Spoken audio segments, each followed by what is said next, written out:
And we're live, folks. Back again. This is your host, JP, aka The Demon, and we are here to talk about part 2 of The Hero of Ages, the final book of the first era of Mistborn. That's a mouthful. By Brandon Sanderson. So, but it's a pleasant mouthful. So, Say that again. Here's the pleasant mouthful, guys. All right.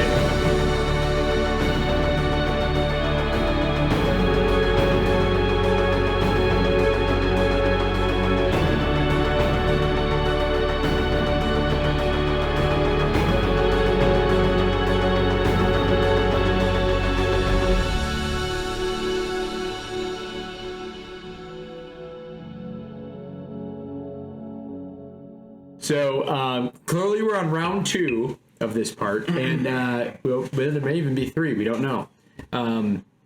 We'll see how far we get. So I'm hungry, so no. I'm just kidding. Man, we might have to take a break in the middle of this episode. And If we got more, we're talking about it. Randall Flagg may have to bring us some pizzas. I think Randall Flagg's powers only truly work when the captain is like. Yeah, we need it. Yeah. Yeah. What happened to that guy? I don't know. Dude, he's got to do some episodes with us. No, if you're just watching our episodes little by little, you probably got a ton of the captain because we've been releasing all of the Dark Tower. All the Dark Tower, yeah. While we're recording this shit. Yeah. We recorded that shit like a year ago. Yeah. So we were still in the old recording studio. Yeah. Yeah. The old dinner table. Yeah, aka the dining room. Yeah. So we progressed a lot since then, thanks to you guys, and mostly just us. Wow. So humble. It's all thanks to you guys if it wasn't for us. What I mean by that is you guys have definitely increased the listening. We don't really get anything. Just yet, like I'm the most humble guy ever. AKA Lord Ruler. Yep. Oh, sorry. Okay, so back to the actual story here and not just our stupidity. But we left off last episode and we wanted to talk about Marsh, Kandra religion, some more Sazed because he'll trickle his way in And Vin and Ellen. everything. And Vin and Ellen. Yeah, they're in this book too. And actually, no, even before, I mean, we didn't even talk about the whole other town that Ellen has decided to put under siege. Yep. To the west? North? I can't remember. West. What direction? West. Which maybe it's where Kelsier went to go find the rumor of the 11th metal. We don't even know. He was out in the west, though. Yeah. Though there are there's one short story related to this and one novella. And they're both in Brandon Sanderson's Arcanium Unbounded. And however, you definitely can read the 11th metal beforehand. It doesn't hurt, but it's better after, I think, just because you know the characters. Mm-hmm. That was So it continues with the same characters. it's a prequel, 11th metal. Okay. The second, the novella called A Secret History, is absolutely not to be read until you finish this trilogy, and maybe even The next one too. one book in the next. You could argue that it depends on I don't know what, how many hints you want. That's all. So I don't like hints. yeah, if you don't like any hints, then A Wait. Secret History, you should wait till the end of book 1, I think it is, of the second era. But I've read both. And then also I went back and reread those short stories. I've read them all before. The 11th metal is totally safe to read beforehand, but it's best digested shortly after, at least book 1. Cool. Because you want to know Kelsier. Because it's the 11th metal. You know, remember he went off to the west and discovered the 11th metal. It's that story. Yeah. Okay. So Or it's having to pertain to that. Yeah, Okay. exactly. So there are those two, and they do divulge a little bit more fun stuff, but we're going to save that for a discussion, especially the secret histories, because I think that may need a discussion on its own. I was thinking I might bring some fun tidbits up because it wouldn't matter that much, but as I'm rereading it now, I got halfway through it today, just in case I wanted to use it for this discussion, and I'm like, no, this is pretty. There's a lot of stuff in here, eye-opening shit about the Lord Ruler and the gods, and Oh, cool. Kelsier and more. Cool. So then I was like, we should save that shit. Yeah, let's Yeah. save it. So we won't talk about that, but there are hints there. Now that we spent 15 minutes talking about what we're not going to talk about. Like a true good host. Using misdirection all over the place. So let us get into maybe Marsh, though. Yeah. So yeah, Marsh is also. This is, I think, one of the. I don't know if we got any of his points of views in the prior book. We did. Oh no, not in the think so. We really start to get it in this book, and we did, yeah. you kind of start to understand, like, because at the end of the last book, when he kind of betrays Sazed and ends up, Sazed. you guys get Sazed. He ends up you get Sazed? pushing. No, man, I'm still seasoned. you know what that means when you get Sazed? You get God powers. Nice. It's a new thing. I like it. Did you get Sazed? No. I feel like Andrew's sazed right now. Yeah. Sorry. Anyway, go ahead. But at the end of the last book, he was pretty much the first time you find that he's like kind of bad. You get some ideas that he'd been like killing people, but now he tries to kill Sazed or Sazed, and he ends up. This series though, we start to find out kind of why. Like he's losing control of himself as the hermology spikes. The hemalurgy spikes are in him, allow Ruin to have a lot of control over him. So Which he's like losing himself. We kind of got a sense in the last book, like they didn't make it out like Marsh came out and did it, because Sazed even said like, Marsh, why are you doing this? And he's like, I don't know. No. We Yeah. got the sense. I think Brandon Sanderson instilled the the nugget that we needed to try to start to understand what was going on. It was very clear that by the end of that book, he was long gone.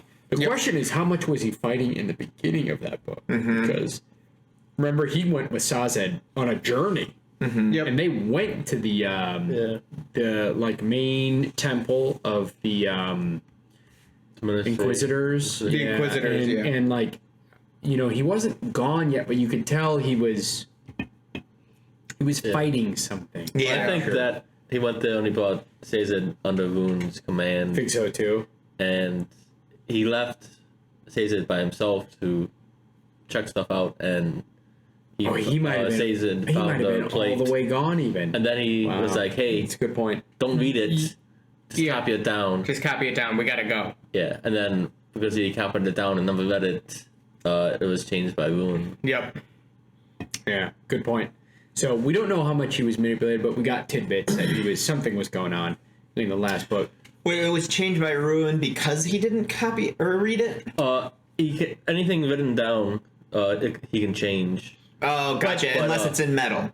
in metal. Right, Right, gotcha. And if you memorize something, he can't change it. But he can change it if it's in the Metal Mine. the metal mines. But I was thinking about that more deeply, and I do want to bring this up because I thought about it and I realized why that's the case.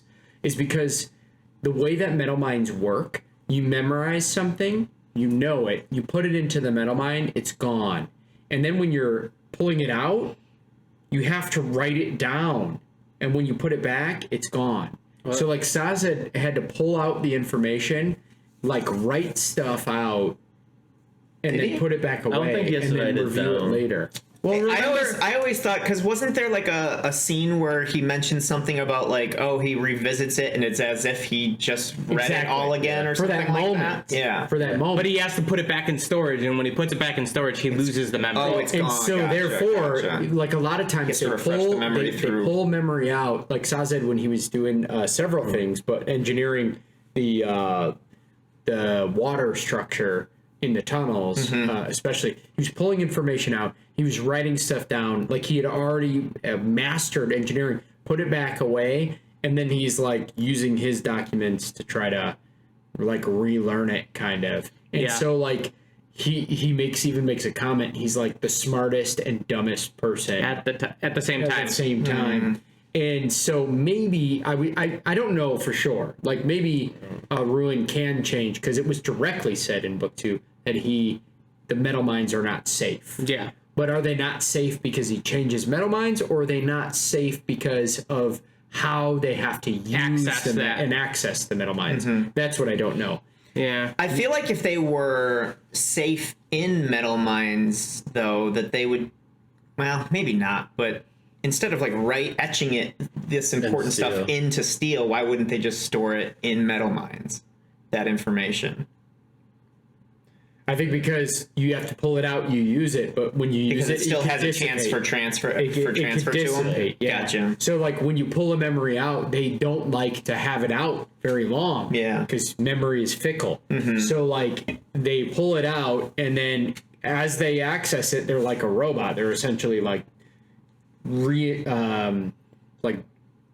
I don't know what. They're almost like a printer out. Yeah, they're printing it out this and information, then put it back away. Unless they risk losing it, reabsorb because they could just keep it. They could pull it out, keep it, but then it'll slowly decay. Decay. So I don't know. All I'm saying is I don't know how much is what. Maybe ruin. That's a good point. That's a good theory. But what I thought, and which I was wrong, obviously, what I thought is that if they lose a memory, they pull it out to like refresh it and then put it back, but it's a new memory until it like fades away again. Like I thought it was just like that's like a backup of their memories, but it actually goes away as soon as they put it in. They don't know it. Sazed definitely had a section where he talked about. Yeah, he's like, I remember that. Now What it was the system that he had for recording it. He said he would pull out his indexes, search for the book he needed, and then he would write the book down, and then he would store the indexes again, and he would be like, the only way I knew what book I needed is to look and see what I wrote down. That's right. He wouldn't remember. Yeah. So he's like, that's an interesting thing. Like, if that's even how Ruin could be like, I'm just going to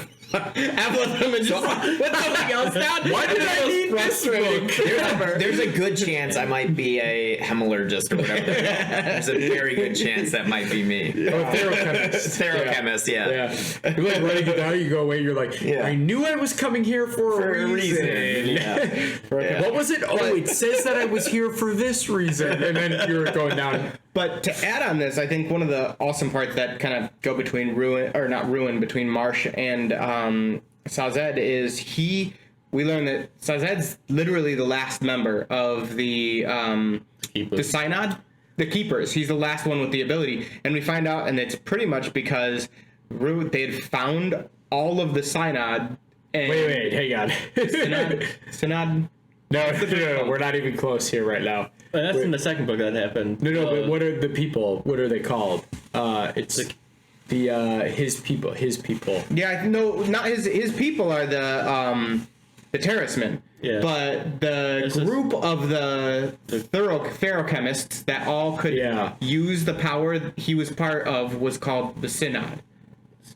Synagogue or... No, that's not right. I don't know. I know what you're saying. Well, whatever. The pronunciation. We found that they killed them. Yeah. That the Inquisitors had killed all of them. And we're like, they just killed them because of the power that they have. Dude, I thought that at first, because too. they're taking their abilities. We find out that hemalurgy works not just on Mistborn and Allomancy. Allomancy. It also works on therochemy. And so, fuck.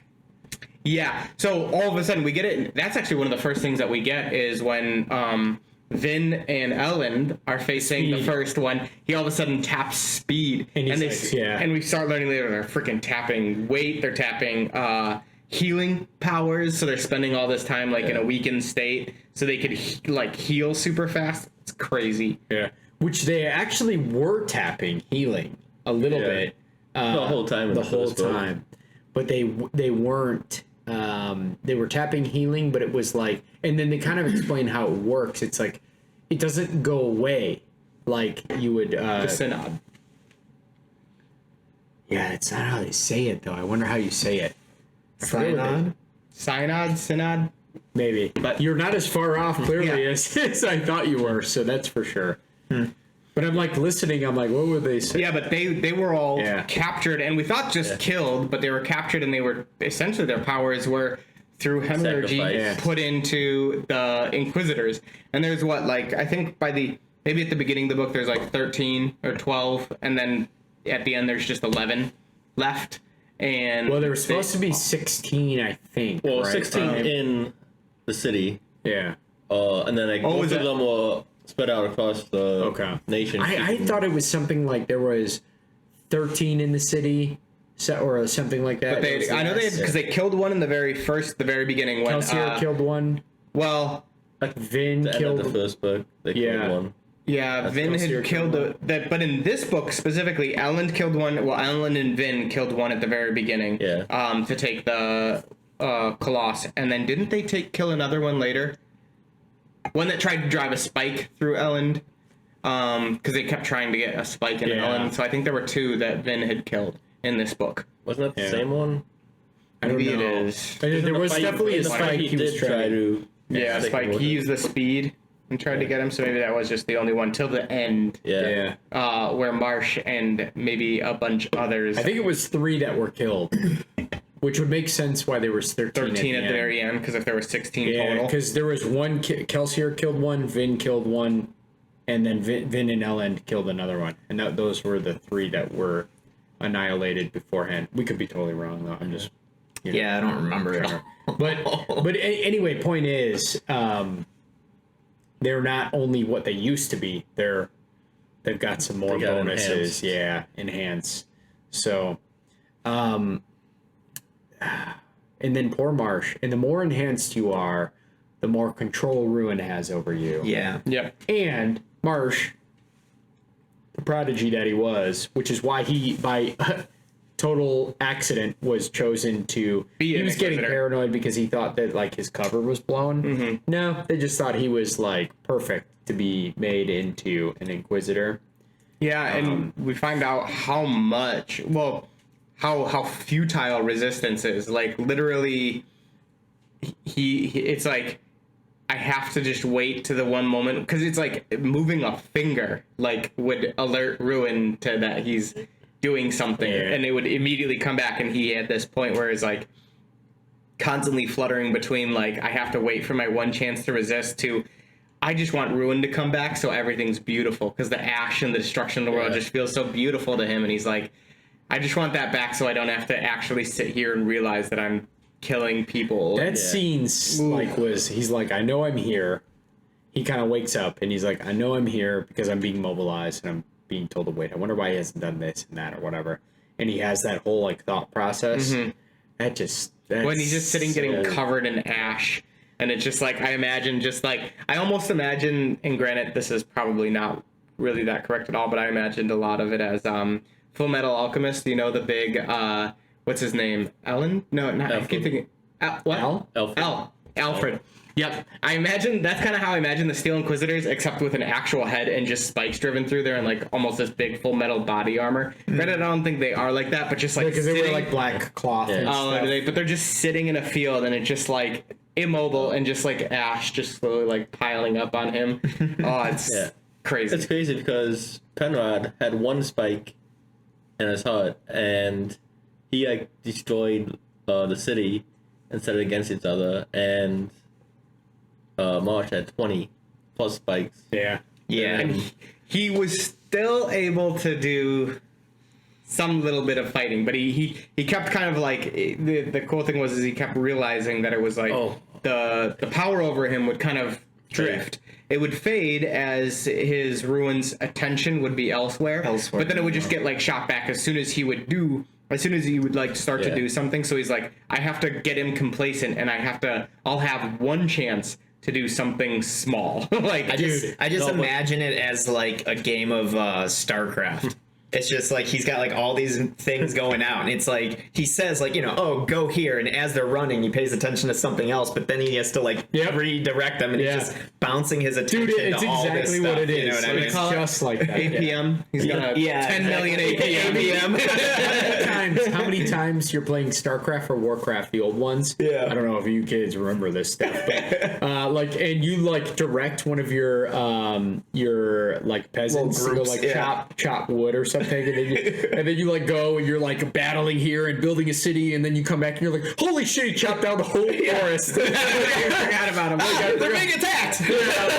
Like you're just like, holy cow. Like your attention no matter how good you are, depending on the level or scale you're playing at. And it kind of makes me wonder if there's like ever because like obviously he wants to maximize his effect. Yeah. So I would assume that if his attention's being drawn, he's pushing himself to his limit. Yeah. So I wonder if he's like getting like flustered at times, or if he's always just like, yes, this is going great. Or if he's like,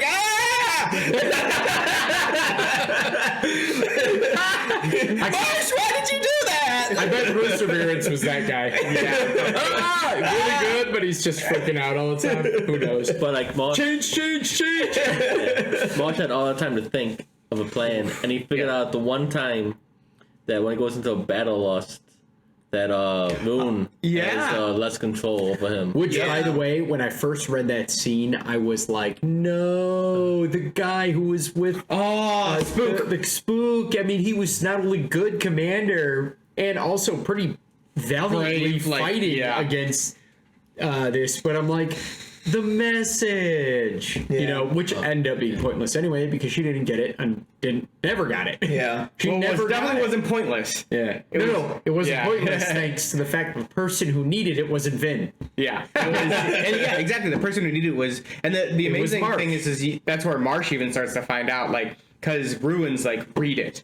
And he's like, he can't read it? Like, he can't, what? Why do I have to read it? And then he obviously gets compelled and forced to read it. And he's like, he finds out any little piece of metal, and which would have been great for Vin and Ellen to know. But when he finds that out, he's like, okay, storing that. He's like, I need to remember this. Yeah. Which is awesome. I remember getting so frustrated at Vin. She keeps like putting the earring back. in. Why can't I get the miss? Why can't the miss? And I it's just like frustrating. But they settle that at the end because Sazed even says that she was being compulsed. By Ruin. Yeah. Mm-hmm. So like she was overlooking the one thing that she probably not have normally overlooked. Well, it's crazy. Go ahead. I was gonna say it's crazy too. Well, it's that one was so subtle, and you can't expect it at all. Like the entire time, you're just like, man, why isn't the mist like coming to her? But when she realizes, she's like, Atium, why am I being pushed so hard for Atium? Mm-hmm. Like, Yeoman is right. It's useless right now. We don't even have any Mistborn to fight. Yeah. Like, why do I? Not to mention they could already mitigate. Yeah, and With she kept being, Electrum. Or and whatever. she's like, why do I keep searching? Like, we have to get this. And she's like, I know it's important. She's like, but why do I think it's important? And she's like, Ruin. Yeah. And when she figures that out, that was such an awesome scene. And also the interplay that it happens with Ellen, and especially you get into their trust and their relationship, and it's just like, I must go get the Atium now. And Ellen just like, what you talking about? But yeah, okay. Like, and he's like, no, she's like, wink, wink. You know what it is. Yeah. And it's just like, oh, it's so good. I love that relationship that they have between. I was a little terrified when she was like, it's clearly the mist only responds to me when I absolutely need it. Oh yeah. Desperation is the key. I was like, fuck. No. Brandon, that's because we've read it before. Did you guys have that feeling at all, or the entire time where you were like, it is, that 100% this makes sense, and that's what it is? Yeah, what is your... Halfway through this book, I figured out the spike was what was keeping the mist at bay. I didn't think it had any control over her until it came out that it was Ruin talking to her. What about you? Same exact. Same? Yeah. Oh, really? You guys got through halfway Well, through? they're pretty like open about, because Brandon Sanderson didn't hide it. Like halfway through the book, he didn't hide. Like you find out Spook's being manipulated By the even spike. before he does. But I didn't even think of, like, well, this I knew the entire time, but I didn't even put that connection together with the earring being a spike at all. Oh, yeah, I didn't think it was a spike. Just Like piece of metal. the metal, the blood spike. I thought it was just a metal that was influenced by Ruin or something. What did I think? I can't. Well, really any get my metal, I guess if you have Yeah. any metal in your body, you could be Susceptible to ruins. susceptible. Yeah. But So Oh, any metal? It doesn't have to be like specific metal that he places. It's just if anybody has metal in them. well, that's what we kind of think. Like that's the message that came to Vin was like, How does that work with the memory metals? That's what we were saying. That's why Ruin was able to influence the Lord Ruler, which is like, why did he keep them in? But he was also afraid that someone would be able to pull it out of him or take him away from him, and he'd die. He died. And those Elementies were strong in the beginning. Ones, yeah. So yeah, I don't know. Like it's kind of true. And then also remember when Ruin was trapped, it wasn't that big of an issue. Yeah, it became an issue when you were. Well, and plus too, when if I put myself in like Vin's position and was just like the worst he can do is whisper in my ear, like, whatever I can do with that. But after 1,000 years of that, like, you probably, like, you'd be like, I can deal with that for the ability for me to be immortal. Like, that's totally fine. But when you realize, like, how much influence 1,000 years, those little whispers. The thing is, like, you can make it sound as your own voice telling you to do things. Just like his voice, you can sound as anyone. So you don't know his inner monologue, thinking they're his thoughts. A plan, that's a good point, Nate. You're smart, Nate. Is it mine or is it not? Yeah. Exactly. Yeah. That's what he said. He's like, even like towards the end, like, I don't know what was Rune's influence versus what was my own, or what was what, and like. At the beginning, I think it'd be super easy to be like, all he can do is whisper in my ear. Like, psh, I can ignore it. I know he's there. I know what it is. But 1,000 years later, like, how do you know anymore? Like, it could become so seamless, especially when you have one as patient as Ruin. And even Ruin says, it's like, this 1,000 years, like, it was a setback, but it was nothing. Yeah. Like, it wasn't anything. Like, okay, like, it sucked, but I can wait. For him, it was, for him, His I mean, it can change your, like, it can change your instincts having like influence like that. You know, like when I think like to me, like learning Japanese, like I learn words that make sense on a conceptual level, but like constant exposure to them creates a visceral reaction to it, where certain words start off as swears, where I process it as a swear, to suddenly becoming like, it can change the way that you actually like interact with the thing around you just through a ton of repetition. Yeah. Even so, like just being whispered to for that long could change who you are without even knowing it. Yeah. Just through subtle little influences. It's quite the thing. And so, I mean, poor Marsh, he doesn't even get that option that the Lord Ruler had, but he, it's a twisted thing. I wonder if Brandon Sanderson just hates people with piercings. If we were in that world, anybody who had a piercing would just be totally fucked. Oh yeah, a lot of people. Yeah. And think about like how common it is now. Yeah, everyone. The one thing that I don't know is though, does it have to be an elementic metal, which still wouldn't help a lot of people because gold's one of them. Mm-hmm. Yeah. But what do they always say? Silver's not. Silver's not, which is surprising. It's expensive, but it's a common. Well, no, it does not have to be an elementic. Because Vinzering, remember silver. Yeoman is like even test it and make sure to see if she could do anything. Bronze. She couldn't do anything. Well, it's bronze. It's bronze with the silver coating. Yeah, which neither of them are elementic metal. No, bronze is. But it's super weak. Bronze just detects other. It's like the weakest of the metals, it's right? The seeker. Bronze is the seeker. So I gave it back to him because it wouldn't help her in combat. Okay. And he wanted to see if there's a trap or something. Yeah, okay, maybe then. Silver's useless, but bronze is not. Bronze is a seeker. Yeah. I wonder if there was anything. Was he being influenced? I wonder if he was influenced to give it back. He pulled it out.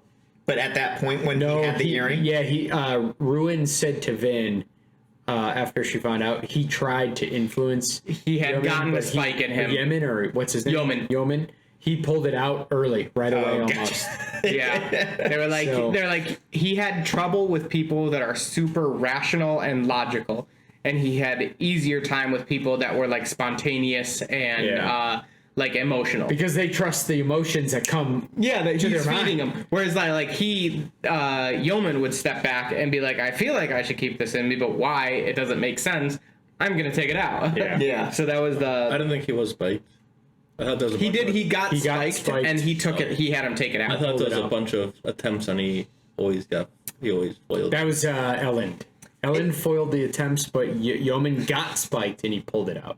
It'd be. I'm pretty sure that if I just found like a piece of metal sticking out of myself, I'd be like, doesn't belong there. I'm pretty sure I'd take it out. What if your god came to you immediately and was like, "No, leave it. It's a sign of your newfound strength," and you all of a sudden become stronger? I don't have a god. all the same. I'll tell you what, if I was spook, not literally that spook, but in the same boat where like suddenly you're like, don't take it out, it's a sign of your strength, and I had Peter abilities, I'd be like, I'm fucking leaving that son of a bitch. Oh yeah. I'd be like, yeah, I'm gonna keep this in.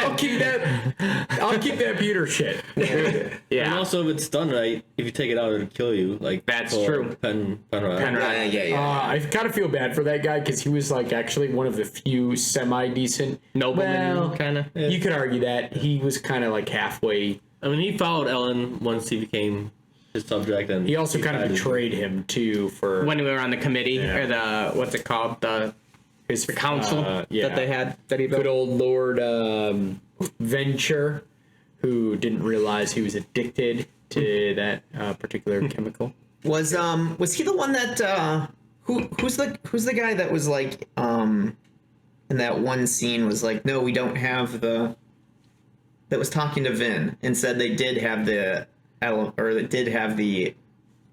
The Atheum. That was Yeoman. That was Yeoman, right? He was just lying though. Yeah. He was lying, Did yeah. anybody else think for a split second that he might have been like, oh, I get what Vin's saying, and just said that the stock wasn't there? I was thinking that he was playing some like 4D chess there for a second, where he is finally starting to trust Vin, and then when the Inquisitor came in, he was just like, we don't have any. No. I thought they did have it. I was waiting for the moment where Vin is like, I can't believe it's not here, and he's like, it is. But then he like started being like, no, the Inquisitor, I'm waiting for the guy to return. I'm like, oh, never mind. Yeah. He's still just So logical till you get to his weakness. Yeah. But it's also one of those things that it's like so kind of, it's a cool way how they weave that in, because Yeoman eventually kind of starts to become a good guy. He helps Ellen. Well, actually, they would have you believe that he was always a good guy. Oh yeah. Even beforehand, even the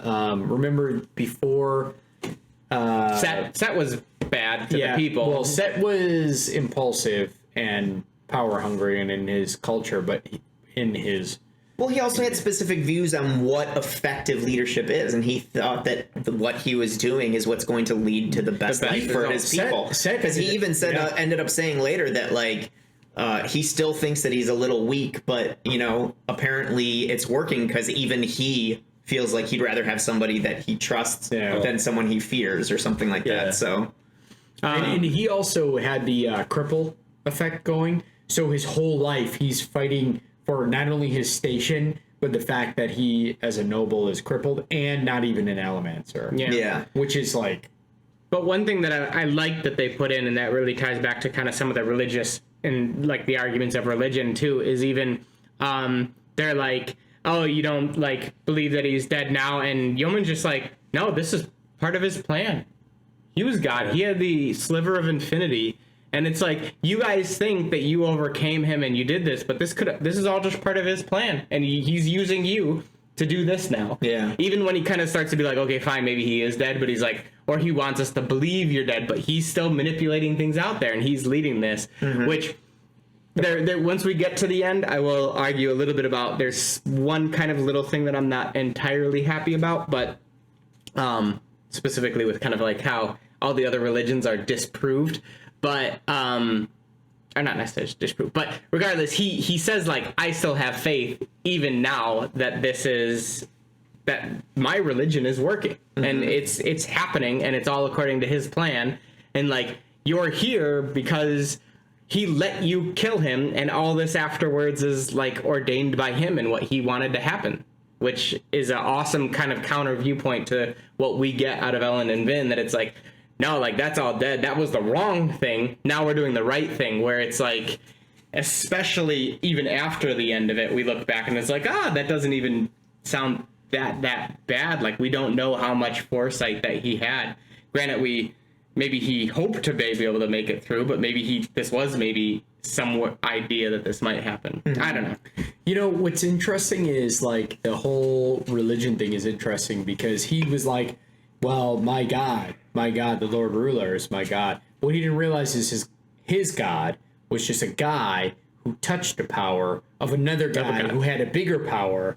And so, like, it's not that he's necessarily wrong in the sense that they've touched a power of God, but you have these different layers, and you're only looking at the layer that they're aware of. They're not aware of those, like, other particular layers. And so it's almost like those, like, other religions. I would even say that I don't know yet. Sazed kept them around.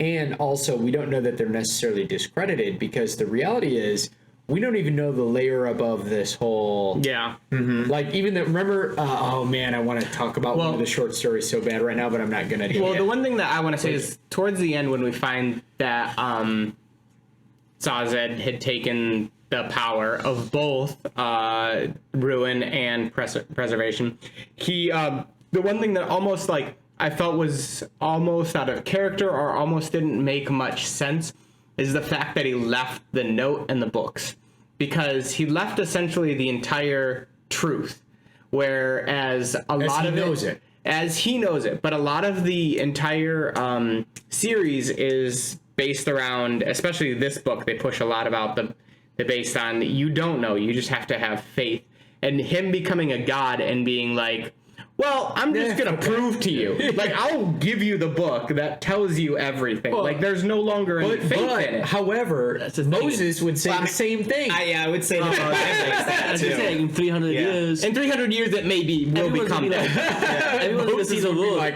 it's perfect. No, God, there's no ash or anything. And they'll be like, that never happened. Yeah. Look at the places. How that happened. Yeah, exactly. But those people then, though, it is... But like potentially people back from, like, biblical times had to now be like, you idiots, we wrote it down for you. Yeah, that is true. We literally wrote it down for you. So it's like, whoa. Yeah, I guess for, like, people in the future, but it almost like when he leaves the chronicles or, like, the books, like, I think that even is going to make it more money. Because what's going to happen is Sazed has left now all of the records of all of the religions that used to be there. And so people are going to be like, but is it really? Look at this religion. Look at that religion. I mean, even look at like real life and how things are being documented right now that we don't know exactly what happened. You know what I mean? Disbelieve it's just, what do you believe? What do you not? You know? We went to the moon. We have video. Exactly. People are like, no, we never went to the moon. We never went to the moon. Some people you guys believe video evidence? Yeah. You idiots. It's so easily faked, bro. The Earth is flat. You know that? Like, have you ever seen The Edge? I mean, that's not even one picture. It's like 100 of them put together. You believe that picture? It's like no. But we're getting to the point too where it's like there's also video of people on Mars that look way more real than the ones of the people on the moon. Like the Martian, those scenes look more real than the ones there. Like, so, but anyway, it's kind of an interesting point, right? Like, so I think that... Okay, I concede that point. But I also feel that, boom, roasted. Because he literally, like, is like, they have to have, like, the faith, the whole idea of his faith is like, it lets people believe. Whereas, like, at the very end, he's like, oh, and Spook, here's some supernatural fucking powers for you. Like, Spook's is like, okay, I just know what happened now. Especially when he's like, and I talked to Kelsier, and I talked to Vin, and I talked to Ellen, and it's like, okay, there's an afterlife. He's like, waiving nothing to question that. But that wasn't a note only to Spook. That is true. I don't think a lot of people are going to see that note. No, a lot of people don't see that. Nor would they believe it. He folded and put away. Secondly, the other thing to keep in mind is the short stories actually talk a little bit about this. I don't care. Because we haven't read it yet. I don't want to know that. All right, well, we will read those. Yeah. I do. I mean, I guess this is kind of getting to the end, and we still have a lot to talk about. But I did really like that part. I did really like that part. It just made it so nice and like feel good ending when they were like, let's just leave them be for now. They're happy. Dude, I loved that line. I don't know why. It was just. Generally, I like things with a little bit more like kind of bittersweet, but that was just like, you know what? I liked it. Yeah. Well, the cool thing is like they died. I mean, they died, and not only that, but they're like happy. But you know, Sazed's just like, you know, I couldn't bring it back. Well, he said he tried. Yeah, he tried, and he's like, that was beyond my power. Ended up repairing their bodies. But he did say, like, for now, which like he's gonna continue to grow into his powers. He But says to expand his mind. yeah, but I think that too, as we're kind of talking about this very end, is as soon as he starts like going to both powers, and then it's just like my first thought, I was like, the religions.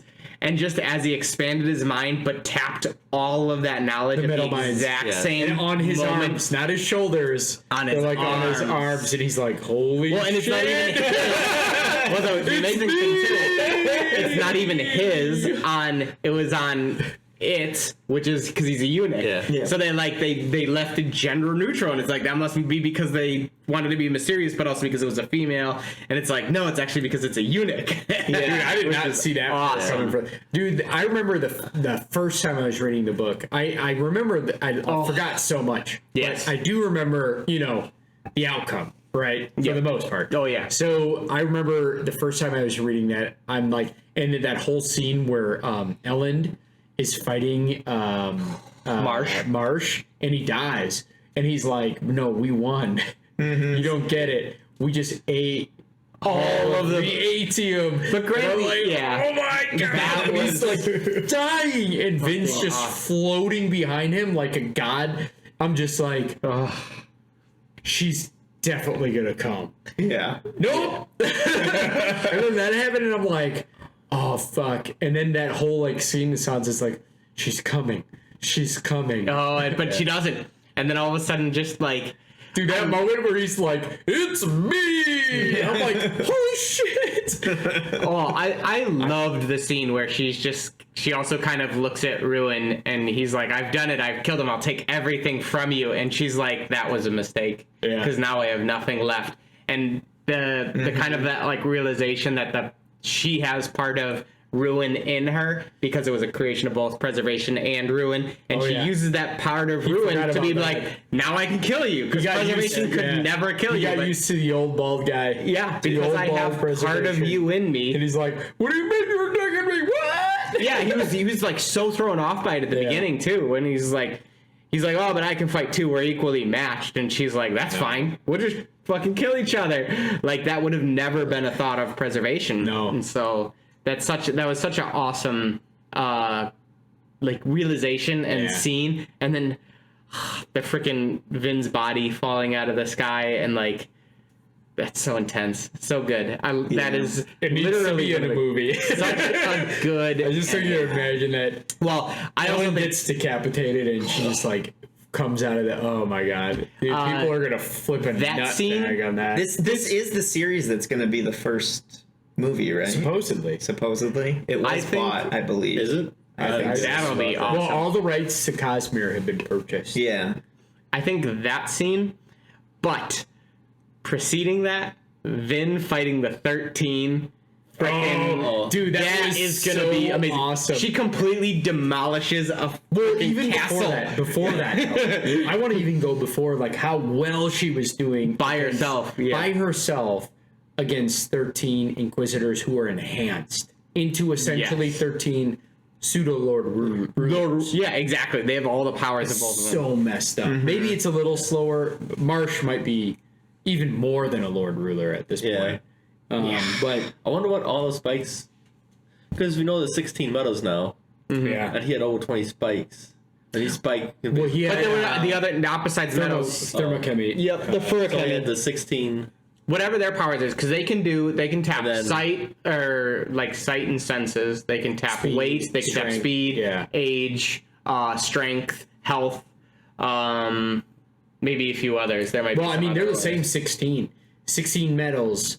Do they have 16 furikami abilities? They seem to be equivalent. So makes like sense. you have 16 medals that give you power, and they give you power in elemancy, they give you power in thermochemy, and they give you power in it seems like any metal can, but I think they give specific power in hemorrhagy or hemorrhagy. hemorrhoids. Yeah, and hemorrhoids. Give you hemorrhoids. Pros and cons. Live forever, asserts. They don't give you power; they take power from someone else. Yes. And they give it to you. So, But they do Yeah. like the earring was bronze. It was the right metal. Like you need the right. A little bit I like think the colors or whatever from Yeah. that one story. the metal matters. I think that's Yeah. the thing. Or Wallbreaker. breaths. What's Breaths. it? Yeah. Yeah. Best. And So very very like there's still questions, which is probably why there's going to be 4 eras. Yeah. That sounds insane. 16 books then? Or no, that'll be 12 books? because I mean, actually each era is less than a Stormlight. I would be willing to bet. I think this is like a Stormlight and a half. Yeah. Really? You think so? I have the original box set. Let me think. Yeah, maybe you're right, because I guess they're about 45 hours, and these are about 20 something each. Yeah. They're not. This one was, But they're just a little bit more. So This is- and there's already gonna be 4 out in Yeah. Stormlight, and there's what 8, 9 total. Oh, I meant like a book, not this. Yeah. Yeah. I think the This is biggest. 700 pages. The first one I think was like 8 or 9. Here's the thing that Brandon Sanderson keeps doing is every single novel that comes out I in know. Stormlight gets The twice last the one's size gonna of be the this whole- big.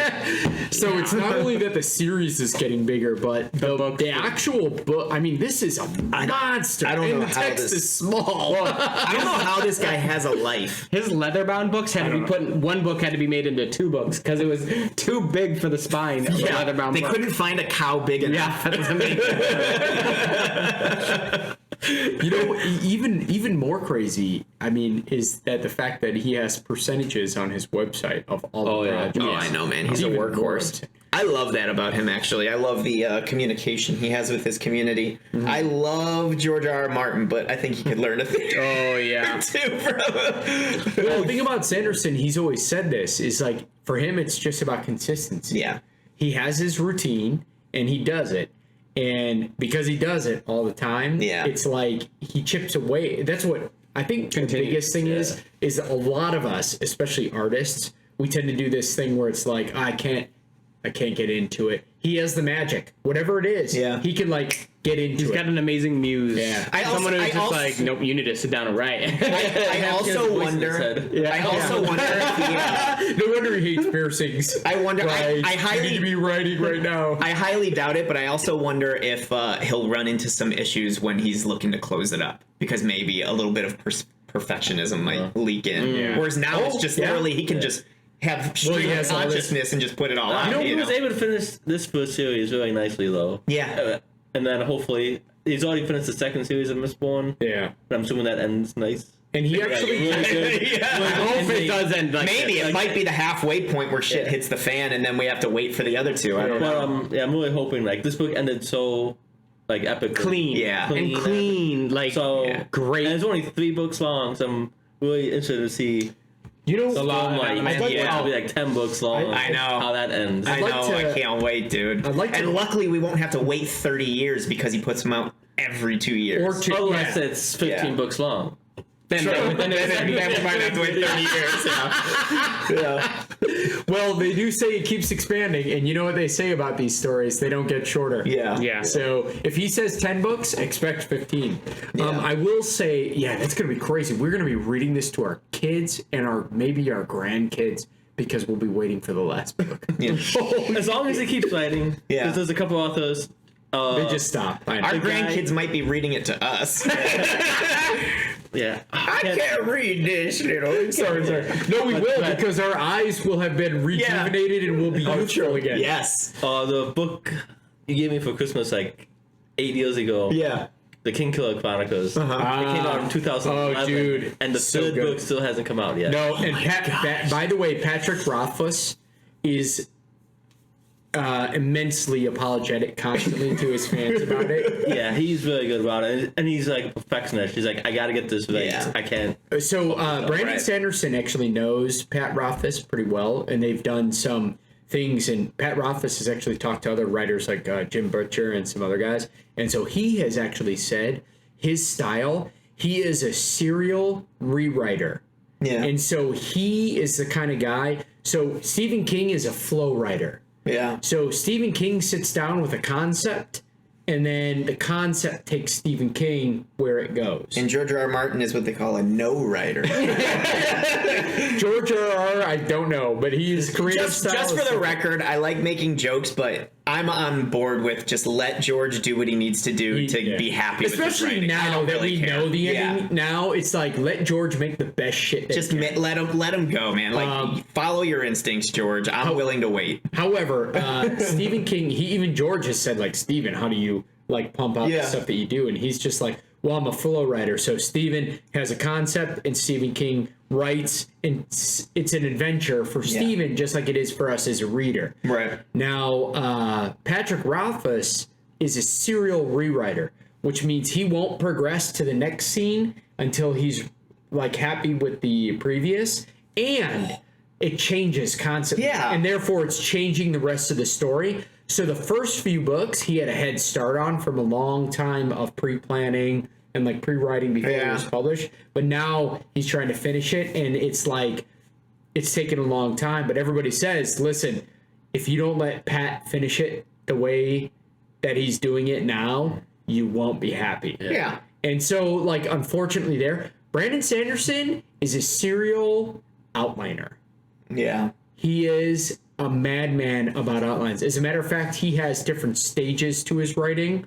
Stage 1 is always outlining phases. And phases of outlining, not outline 1, like outline 1, outline 2, final outlines ready.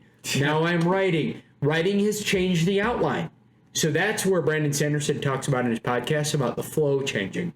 I'm a big fan of that method. He loves the flow writing, but it changes his outlines. It's not like he's going on the adventure. Yeah. So he goes back and says, all right, what have I like, changed? Oh, that's a great idea. Now I have to figure out how that impacts the everything outline. moving So forward. it's just a different style, but that guy's a machine because of consistency and because he happens to be probably, and granted, this is coming from an uneducated buffoon listening to various interviews and podcasts, but it seems like he's like a serial writer and then also an outliner. So, now let's get back into the shit. Yeah. Because the reality is that his books still expand like a motherfucker, because the next era was supposed to be 3 books and ends up being 4. Also, the next Laws of Alamancy is 4. There's 3 out, and the last trilogy. one of this era is coming out probably soon, knowing him. So by the time we get to it, it will, because we got some Stormlight shit to worry about. But There's going to be a fourth book added to this second part. era, because he the ended up second era? what he was trying to do is he ended up was like, I'm going to write a novella to introduce the next era. But the novella turned into a novel. So it's really... And here it is. It's really a very long novella that turned into a novel that therefore now the second era is 4 books instead of 3. Damn. So, and... Why edit when you can just put everything in there? well, Stephen King's always like, write it and then take 70% out of it.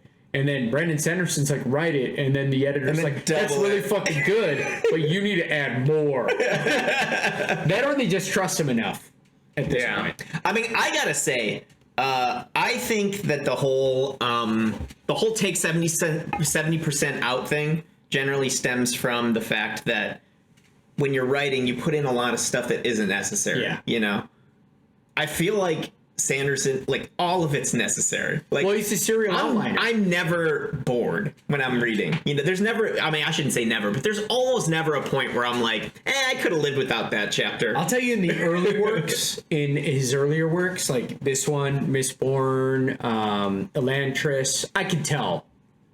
It's like not all, like there were moments where I'm like, okay, this part, you can get over it. Yeah. When I'm reading Stormlight, that doesn't Stormlight. exist. Man. Yeah. That doesn't exist. Yeah. It's like he's refined it. However, you know, we'll see. There's We'll see. lot of heavy, long books, and we might hit a spot. Yeah. Most authors do, to be honest. But, so Vin and Ellen are, Dead. well, dead. Yeah. But both with They're epic fight happy. scenes before Yeah. they died. Oh, Yeah. dude. That epic fight scene. Okay, so now back to Vin and the them. explosion. So I was talking about how she was fighting them before, which was dope. She even killed, I think, 2 or 3 enhanced Inquisitors before she had her ear ripped off. She killed one, slightly dodging one, and then ramming him on the peak of the ceiling until his body exploded. A tower, and his head was decapitated. She killed another one with spikes. I think she got spikes pulled out. both. She did like a delirium pull. Yeah. And pulled out like both of their spikes or something. And so I mean, you got to think about this. Kelsier was the first person to kill an Inquisitor, and it was a fight. Yeah. Now, not to say he couldn't take a second, but taking two at once would have screwed him. And she takes on 13. 13 at once. Now, she has some advantages that Kelsier didn't have, like the Ralaman, and a little more knowledge about the weaknesses. Yep. But that's insane. So when she starts taking the mists in, thanks to Marsh. So, well, first she does amazing, but then she gets caught. Yeah. And Marsh starts breaking her bones. Dude, I forgot about that scene, Josh. I forgot about that scene. I literally was like, wait a sec, how does This is not right. Yeah, this is not good. And he just like breaks her leg, and then she tries to like punch at him, and he just catches her arm and breaks her arm. And then it's like you slowly get it's like he breaks her other arm, he breaks her leg, and then it's like breaking she's, her fingers. and then she's just sitting there and she's like, Mist, come to me, and it's just like finger broken. And she's like, I'm in, like, this is it. This is the time. Finger broken. That was me Finger this morning, by the way. It was in that I need to scene go back to bed. during Marsh went into a bloodlust, and he could take control, and he realized he got rid of the earring, and he like chopped off her ear almost, like Or he just grabbed it and ripped it out. But that was the one. That's one moment he could take control that he planned to make a difference. Before, he was just going to kill himself, but he realized he couldn't, but he could do that. Mm-hmm. Yeah, and as soon as he got the ring out, she's just like, Mist, it's coming. And I love how they start going to all the different characters, and it's like Breeze sitting in there, and like he gets woken up by his girlfriend, and she's like, look outside, and he's like, no, like I want to go to bed. She's like, get up. She like cries, and he like looks out. And he's like, well, that's odd. And just all the mist is just flowing out towards Leapidel. Oh, so good. And she just pulls in more and more. And one thing that I kept thinking is, it doesn't quite equate, and I kind of wish it did a little bit more. But Atium is the a metal that is the body of ruin, and it's almost like the mist feels like it's the body of preservation, and I wish that it was treated like that is one of the metals. Like mist is one of the metals. Why is it not? It seems like it is treated that because way. there's 16, there are 14, and he said there are 2 more. So well, the thing was, I would assume it's not that. I got the picture like Atheum wasn't even like a real metal, right? And like neither is the mist. So you think there should be a counter, but the Atium is part of the 16. Well, because there's a counter metal. So there already is a counter metal. That's the one that lets you not see the future. But maybe he's just saying that because he's taking that into account, because it is part of reality.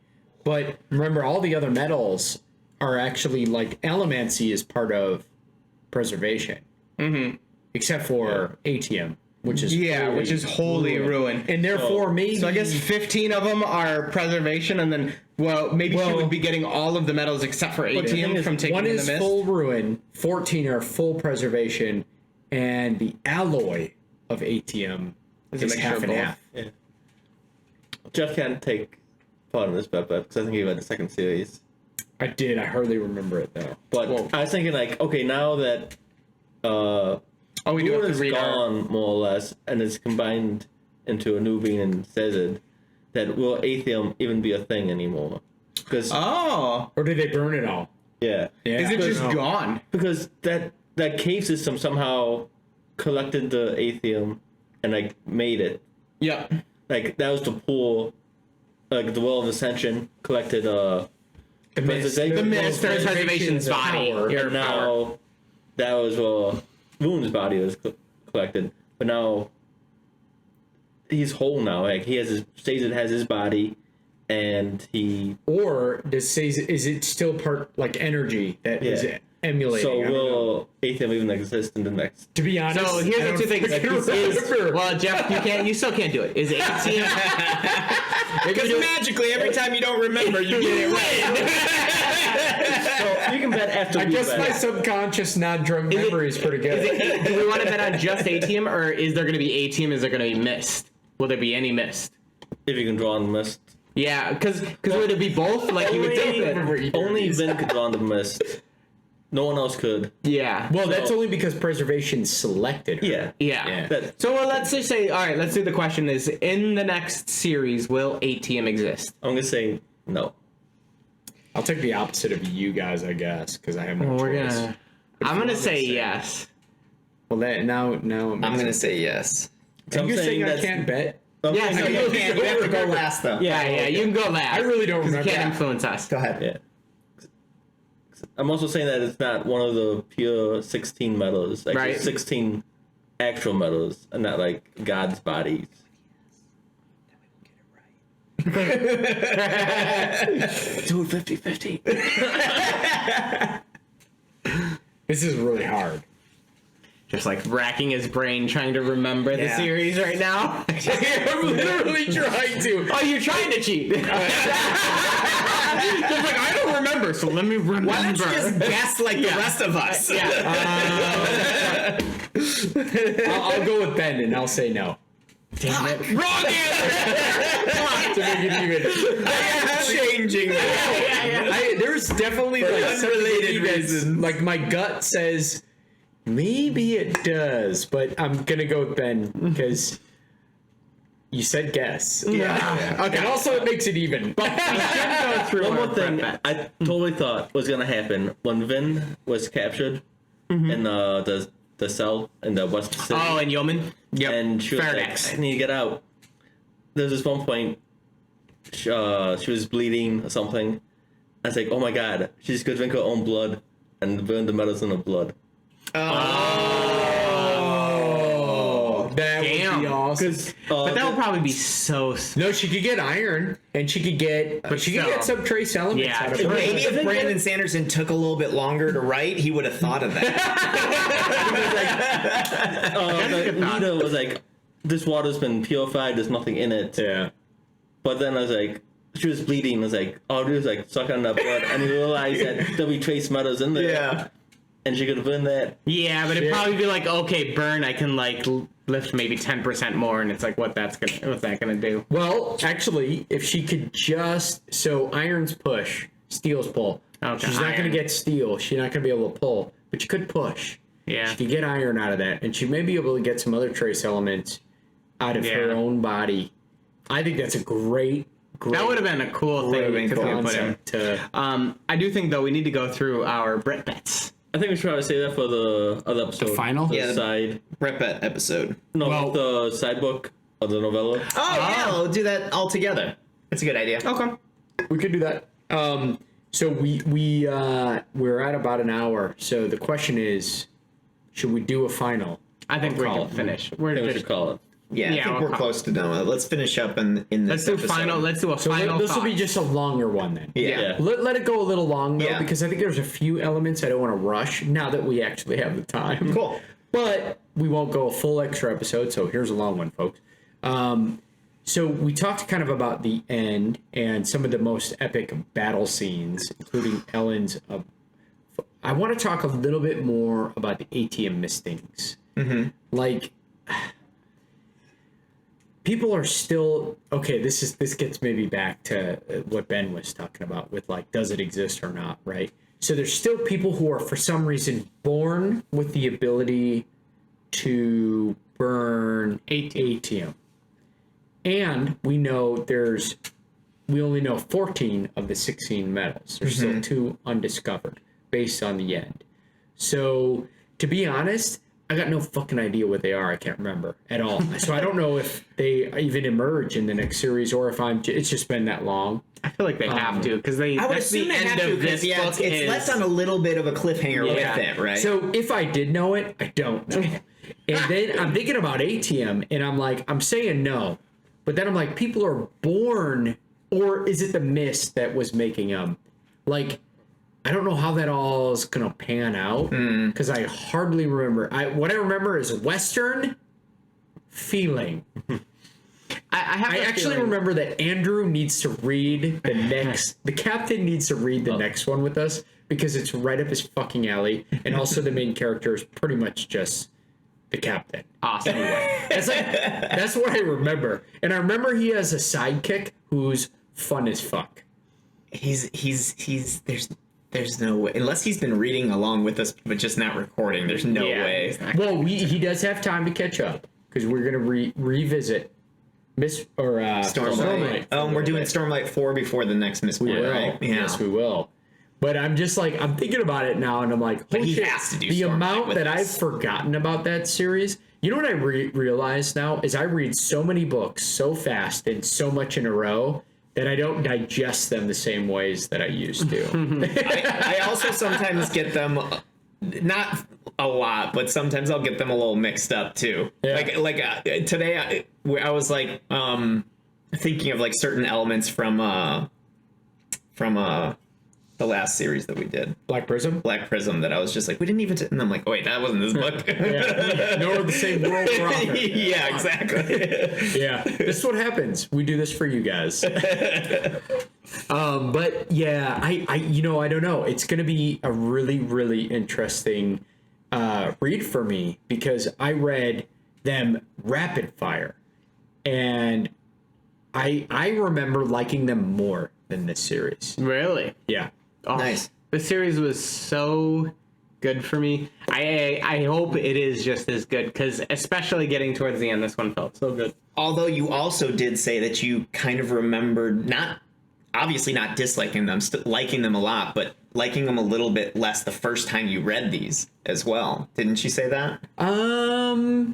No, this one felt. I thought Maybe you I did I thought say you remember. I thought you said, maybe we talked about it in the kitchen, but I think you said something like obviously Sanderson's writing isn't up to par, but you remember it being a little bit less advanced than it even was. Yeah, let me give you the context real quick. And for those of you listening, I think this context will provide useful to you as you're diving into Sanderson's worlds. I read this, then I read Mistborn. Yeah. And then I was like, oh, Mistborn's good. Mm-hmm. But I'm now comparing it to what might be one of the most amazing works on the face of the planet. Yeah. And so, like, you know, you get that. It's kind of like reading The Wheel of Time, loving it. Yeah. But then, like, reading so much more and then going back and being like, I still love it. Mm-hmm. But I now see more of, like, its flaws and limitations. Mm-hmm. Maybe I'll feel that way about this. I haven't yet. But Mistborn 1, I felt that way. Mistborn 2, after reading this, I just kept going. Yeah. I read Mistborn 1, and then I went right into Mistborn Era 2, and that was all after this. And I was like, oh, this feels as good. Right. More. And so maybe it's just I'm used to the writing. Going back and revisiting, I did like this series even more the second time after having a space between it and Stormlight.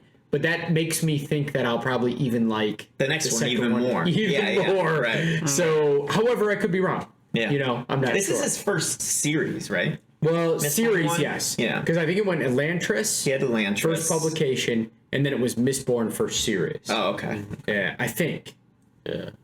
Well, there's a lot after this? Well, he's got a lot. Like, I have a library of shit that I haven't read of his. Yeah. Like the Alchemist stuff, and he's got Alchemist stuff isn't Cosmere, though, correct?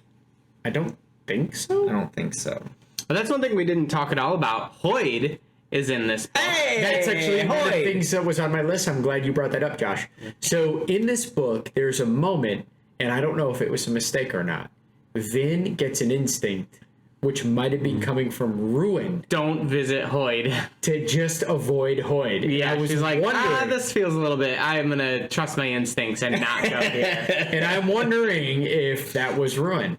It had to be. That's a good point. Whether it's on purpose or not, it is now. It has Right? to be. It's gotta be. Right? It makes sense. Josh, I didn't think about that either. Yeah. My I think that initial probably is instinct, true. even on the second read through, where I know this, my second read through, my instinct immediately went to Hoyd was actually there there to deter her. Yeah. He's always there for a reason. He's always there for a reason. And He doesn't know why, but he's always there for a and reason. so I'm like, I bet he was there to deter her. Yeah. And then the more I thought about it, I'm like, no, he was there for a reason, which probably would have helped. Yeah. Like, who knows? Maybe Wit somebody is wouldn't have Hoyd, died. right? Yeah, Yes. Wit is Hoyd. So one thing that Hold on, really Trying to- quick, before we get off this, wouldn't it be crazy because he's like kind of like a homeless guy in this world? Wouldn't it be crazy if like he was there to steal her earring? yeah. Like he was supposed stole to it at- steal her figured it earring out. from her to get food or something like that. Yeah. Anyway, sorry. So trying to connect back to the Cosmere, there's give you info for your earring. Sorry, Josh. He's getting so irritated. no, trying to connect back to the Cosmere. I was reading through the indexes, and one of the things that they say is Slow Swift. So this is the guy that was on that Vin, the informant that Vin first Yes, visited in that's Wit. FedEx City. / Hoyd. That is Hoyd, because it says the name of a certain nobleman in Fedrex. He bears a striking resemblance to a well-known storyteller. So he made another appearance because he could take various roles. So it was the other guy who was on the ledge, on the ledge. who the other informant Vin met. Is that the guy you're talking about? Yeah, the one who's the both nobleman. informants. Yeah. both This is the nobleman informant that she met. That set was like she tries to go visit this guy and she's like no, and she goes and she meets Slow Swift, and it says the nickname of a certain nobleman in Fadrex. He's the one who's also like there's a likes ball the in other a few ruler. days, and he's like I like Yeoman because he's a good ruler. yeah. What's And it say about him? it says he bears a striking resemblance to a well-known storyteller, which makes me think of Wit, right? Well, he's a poet too. He's a poet, but is that trying to reference? You're saying he's that Wit? literally Wit was both informants? Yeah, right. Just is that in what they're case. trying to say? I don't 'Cause know. The other thing I wanted to think about or say is the very subtle thing that they put in on Spook's informant, the Underlord guy, Yeah. who kept tapping at a very precise, like amazing, and he's like, this guy must be a really amazing musician. And my thought was, Wit is was that just Wit? all of the informants. Like, literally, I thought, is that guy Wit? Dude, that's an awesome could concept. be. I honestly didn't think about that only because. Do you remember what that guy's name was? In he was the one in It started with a D. I thought. Did it start with a D? Let me see if he's in here. Because if he's in here and he has something similar, like I'm like, There's a okay. striking resemblance. Well, the one thing about the noble is that made me think maybe he's not is only because I'm wondering, and I'm not saying that he isn't because I could also see it being that way, but he is like was friends with the king, or the old king who's now Ellen's informant, the crippled guy, for a very long time. Like he knew and was friends with him for a very long time. Now that doesn't mean he's not Hoyd. Yeah. Because we know Hoyd can maintain. Time works different for him, so like he can be in places for a while. But I don't know, like the fact that he talked about him, both leaders, and was like, hey, I really like this guy. We kind of grew up together. Like he had that whole statement. That makes me wonder if he's truly Hoyd. It's funny because in the index for Hoyd, it just says a mystery yet to be solved. So we don't know. There's so much I want to know about Hoyd, dude. Like, so much.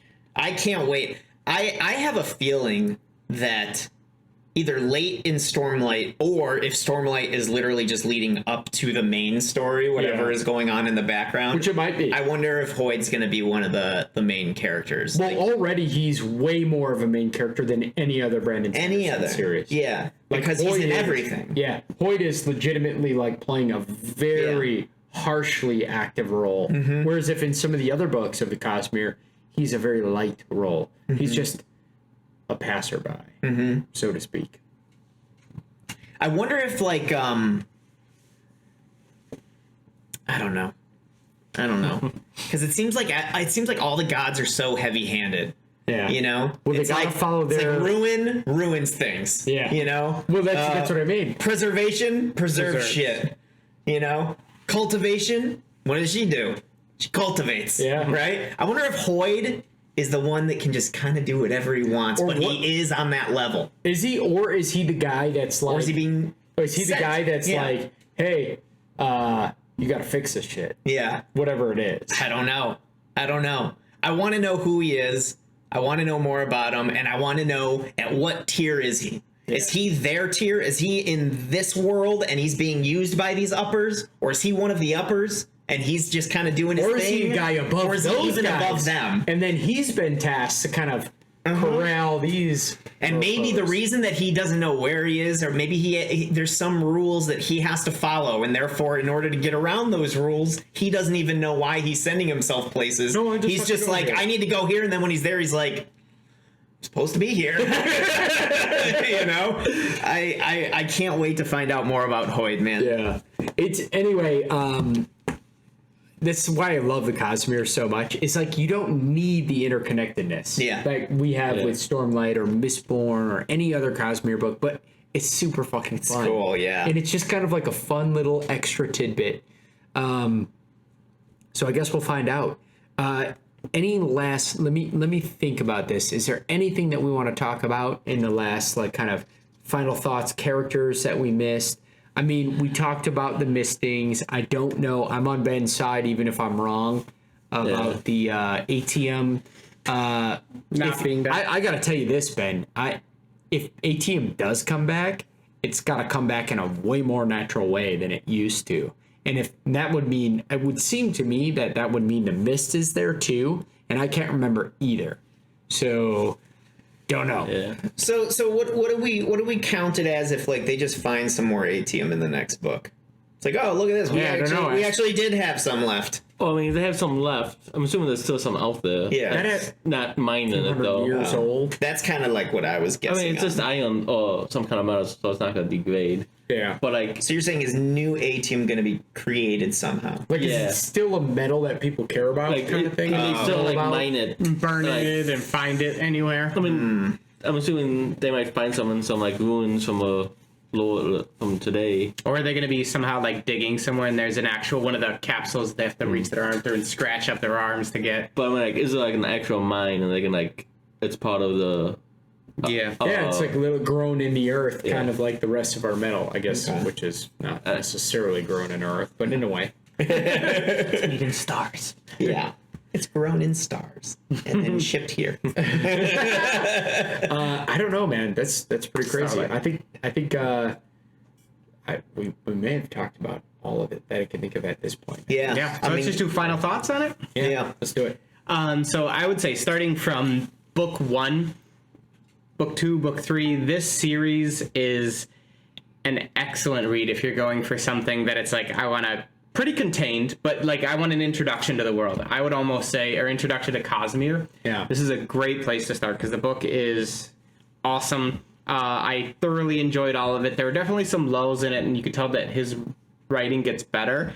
But the ending, just the everything that it went through, the whole story of the characters, how much they developed, the inner turmoils that they had were fleshed out so well, and maybe predictable in some places, but also other things were just like super surprising. Like There was the a whole lot that I thought Vin super was surprising. crazy, and then immediately over to Sazed and just being like, who's the god, and like all I'm that the stuff. hero of ages. Phenomenal. It was. I love the book series. Yeah, I love the whole series too. I liked how it feels self-contained, but it's cool to know that it continues on. And I'm really interested to see because I wonder if he's going to do this with Stormlight as well, where like we get chunks of the same characters and then just Migrate. into the future, you know? But so far, Stormlight seems to be like, you know, all the same characters through. Continuous, yeah. And this one, I think it's really interesting how he's doing like chunks in time, which I think is pretty cool. There was time skips between each book. There were time Yeah, skips, like but a they were year all the same characters. But then we have the eras. Yeah, I see what you're saying. Yeah. So, but yeah. So yeah, I think it's I liked it a lot. It's what I expect from Sanderson, even though it's an early series. It was amazing. Yeah, I really love the series. It's definitely one I'd read again. I feel that his characters are very well very humanized with the actions and motives. Even though some of the dialogue's a bit choppy. Especially the first book, the other ones I didn't notice it really that much, or perhaps there's so much into the story by that point. Editing and elevation and skill, I think that's two things. But I mean, you guys said it all, I think. I will also say, out of the trilogy, this final book is my favorite. Yeah. Ooh, it's pretty wicked. Yeah. Now, what do you recommend? I want your true opinion for our readers. So they're going to say, if they haven't read any of this... Well, they better have by now. Should I? No, I mean... that's a great point. If you haven't, then you're a fool. But... I personally would say that, because I was actually going to touch on this until I realized that they had to have read him to be able to get to this point. But I was going to say, if I had to do it again, wipe my memory clean and go back with just a piece of paper that I wrote for myself, like says it, saying where to start, I would like to start with Stormlight. I really liked how it played out with like the gods and stuff like that, and then just like, I don't know. It was cool to have that revisit feeling. That revisit feeling of, oh, they mentioned preservation. Oh, they mentioned ruin. You know, I liked that aspect of it. So this is less for you guys actually watching or listening That's why to I'm us. sort of opposite. Really? Oh, let me Out do of- this. Of like to read even his earlier books that I haven't read yet, and then work through his from start to finish Oh, yeah. to see it. Kind of how he intended it, too. Yeah. Well, maybe that's how I intended it or not. But like his earlier works are not as well written, maybe, even though the publisher. So we gotta like also take a step back. When we say not as well written For him. we're talking about on like a high level. Yeah. It's like, oh, this is the epitome of what we want to read, and then It's like this saying is- Michael Jordan in Championship 1 wasn't quite as dominant as a Championship 3. Thank you. know? That's exactly what I'm getting. Yeah. So And like I was just curious to see how he progressed with all his stories. Yeah. okay. Instead of starting at the last one. Yeah. So Josh, I want to hear yours first. Your recommendation. Which one first? I would say this series, because I feel like it's an easier consumption without the commitment, and it can be one that can hook people in. Also, it is finished. Yeah, This exactly. one trilogy. This So- can frustrate people not being Yeah, finished. so here's my point. Because we're not going to get this for 30 more years, here's what I actually recommend. I say start here, and then when you get to the end and you're like, oh, fuck. This to tide you Go over. learn Yeah. about all the rest of the Cosmere, because it's much more complete. And this is going to be a long grind. Because even at 2 years per massive book, we are looking at 20 Decades. plus. So, well, we got 3 out, so we'll see. Yeah, I will say that I'm really glad that we did this series right before book 4, because like I'm even more hyped for it now than You're going to be like I was attuned before. to all the intricacies. Remember when we did Warbreaker? Like after this, and we're like, holy shit. Yeah. There's going to be a lot of holy shits, I think. You guys are going to absolutely dig and love the Secondera stuff, especially if we get the captain in here, which, to be honest, we all need to put extra Pressure. level of peer pressure on Maybe him, something because that- even the captain is going to be like loving that one. It's right up his westernized alley. So before we leave, I have a Brett bet that's a big Hail Mary. Big Hail Mary. All right. And there's light Stormlight spoilers, kind of. So if you haven't read it, I recommend skipping this Brett bet until you have. So cancel out now. Get out of here. So in certain areas, unless I'm remembering it incorrectly, in certain areas of Stormlight, we get like flashbacks, I guess, of battle sequences with people that seem like much more than anybody that's alive right now. Like they're almost like angel-like creatures fighting in the sky, don't we?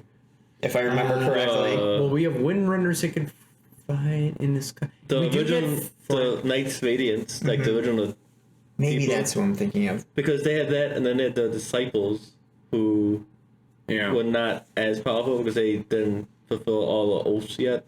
Weren't there some like godlike creatures that were fighting with them though, or something? Or am I remembering that incorrectly? They had the 10 shards, Yeah. shard blades, like the 10 original. Shard blades. Okay. Yeah.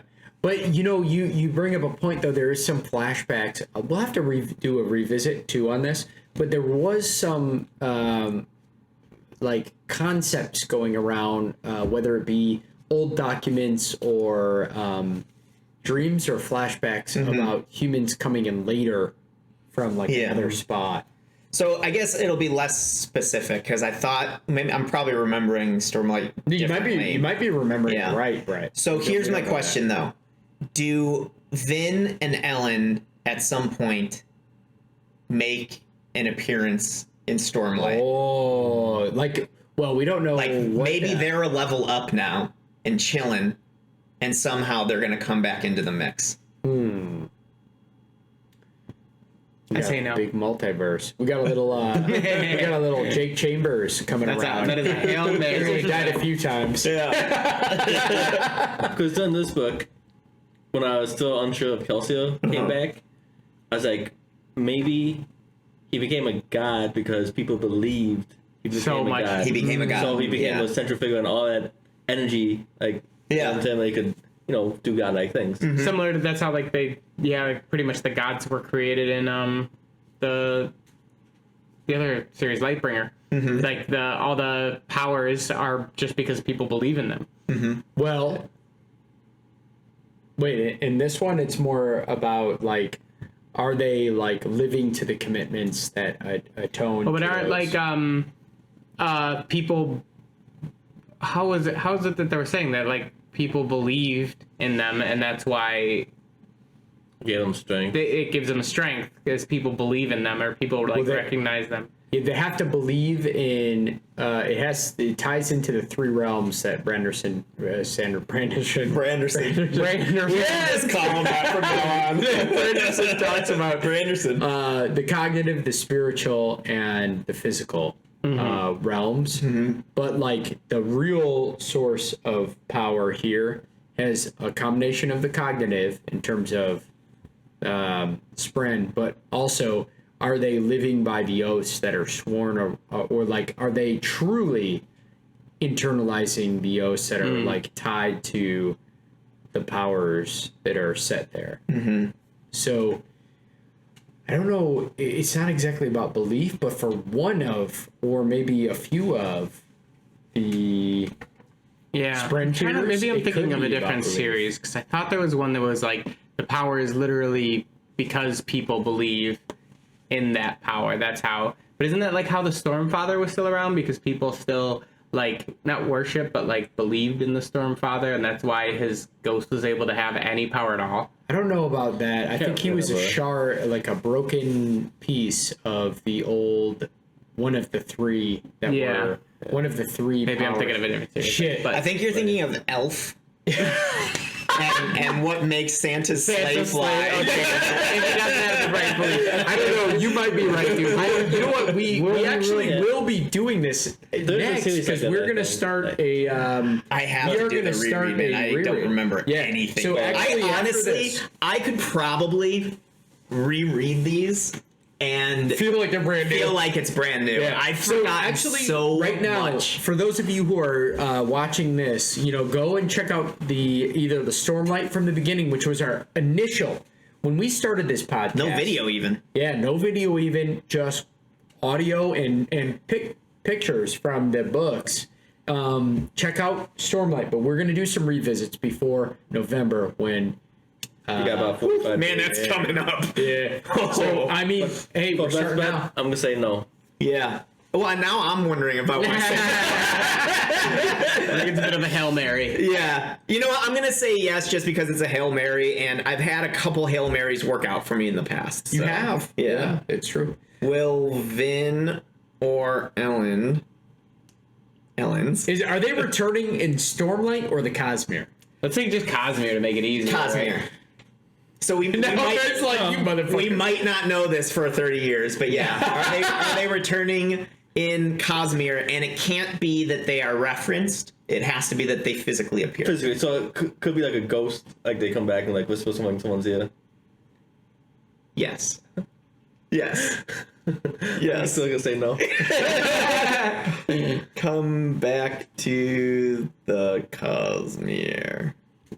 We're gonna forget about this. Yeah, this one's never gonna get proven. No. But if it's proven correct, we're all gonna gonna hit, be like, yeah. oh, we'll remember it then. Okay, Josh says no. Jeff says no. No, I say yes. Okay, yes. What do you say? Brendan said. I said. Can I no. tell you why I say yes though? Ben Because says. he's not done the series. fuck Yeah. no. Exactly. I know. Ben, But I'm sa- like- Ben says fuck no. The reason I say Brett yes says no. is because I think that if we Brett says we yes. make the statement Cosmere, we have to be careful because there's going to be 4 eras.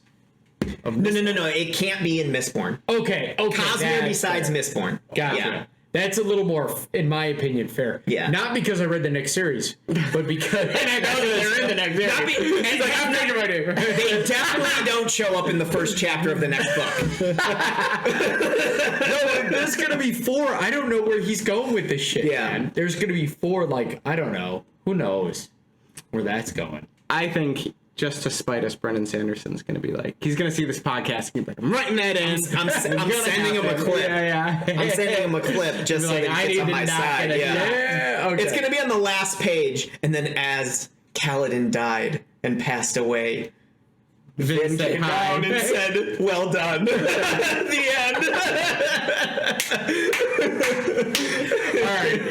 All right, guys, that was a great episode. Hope you enjoyed it. If you have any other questions, honestly, throw them in the comments because we do eventually return to these books. It may not feel that way to you guys because Yeah.